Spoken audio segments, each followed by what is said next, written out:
Ito ang GMA Regional TV News. Patay ang isang motorcycle rider matapos sumalpok sa kasalubong na pampasaherong bus sa Tagkawayan, Quezon. Ayon sa pulisya, binabaybay ng motor at ng bus ang Quirino Highway sa barangay San Francisco.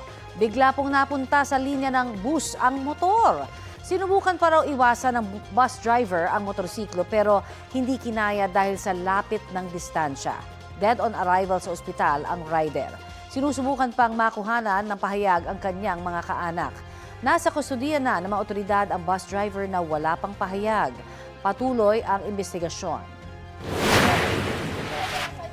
May mag-asawa namang sugatan matapos mahulog ang kanilang tricycle sa ilog sa barangay Santo Niño sa Hagonoy, Bulacan. Kwento ng misis, dumaan sila sa gilid ng ilog papuntang simbahan nito pong Biyernes Santo nang may iwasang isa pang tricycle ang kanyang mister. Tumagilid ang kanilang sinasakyang tricycle. Hindi na raw nakontrol ng kanyang mister ang manibela at nahulog sila sa ilog. Agad naman silang tinulungan ng ilang residente at tricycle driver doon. Hindi naman malubhang nasaktan ang mga biktima. Wala rin pong ibang nadamay sa insidente. Natabunan ng landslide ang isang bahagi ng National Road sa Tinglayan, Kalinga. Kita po sa video ang mabagal na pagbaba ng lupa sa Bontoc Tabuk National Road sa pagitan ng Barangay Basaw at Barangay Bugnay. Maya-maya'y tuluyan ng gumuho ang lupa hanggang mapuno ang daanan. Napatakbo palayo ang mga tao. Wala namang naiulat na nasaktan sa insidente. Dahil sa landslide, pansamantalang hindi nadaanan ng mga motorista ang bahaging yan ng Bontoc Tabuk National Road na isa po sa mga pangunahing kalsada roon. Patuloy ang clearing operations.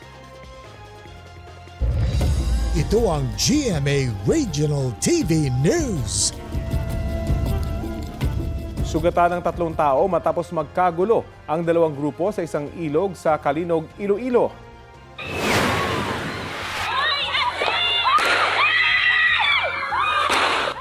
Base sa investigasyon ng pulisya, lasing o mano ang mga sangkot ng magkainitan habang nagbabakasyon sa Malagumpit River sa Barangay Cahigon.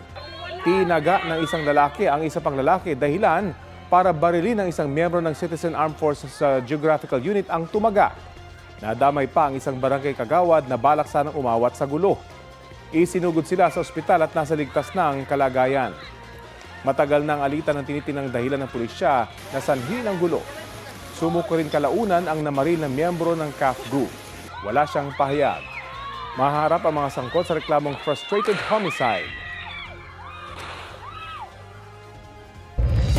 Ito ang GMA Regional TV News. Patay ang isang padre de pamilya matapos barilin sa kanilang bahay sa barangay Mileb sa Raha, Buayan, Maguindanao del Sur. Sugatan naman ang kanyang asawa at isang taong gulang na anak na dinala rin sa ospital. Ayon sa pulisya, nangyari ang pamamaril kahapon ng madaling araw. Bigla na lamang silang pinaulanan ng bala ng mga suspect mula sa labas ng kanilang bahay. Agad tumakas ang mga suspect. Patuloy ang investigasyon.